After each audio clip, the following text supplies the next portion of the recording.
Yan, yung pusang matapang dito eh. Maganda umaga sa inyo mga kainday. Nakita ko tong pusa na to eh. Ewan ko kung taga saan to. Hindi ko alam. Ang bagsik ng pagmumukha niya. Babae to eh. Kaya doon. Pangalan niya, si Sophie.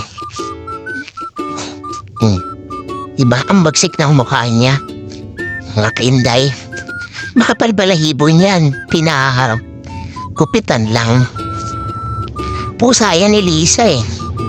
Yung kapitbahay namin. Si Inday umakit sa puno.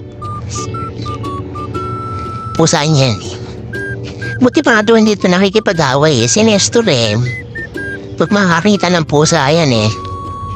Tsak na dadalihin niya yan. Ito tahimik lang to eh. Maldita lang ang pagmumukha niya. Kaya naman, sundan lang natin. Go home. Lisa is looking for you. Okay na mga kainday. Uuwi na to. Matanda na to mga kainday. Ano na to siguro mga 12 years old. Imumultiply mo pa yan. Kaya sobrang tanda na niya eh. Kung alam kung ilan ang gap nito. So yun niya, alam niya yung bahay niya. Si Nestor pa sa yan.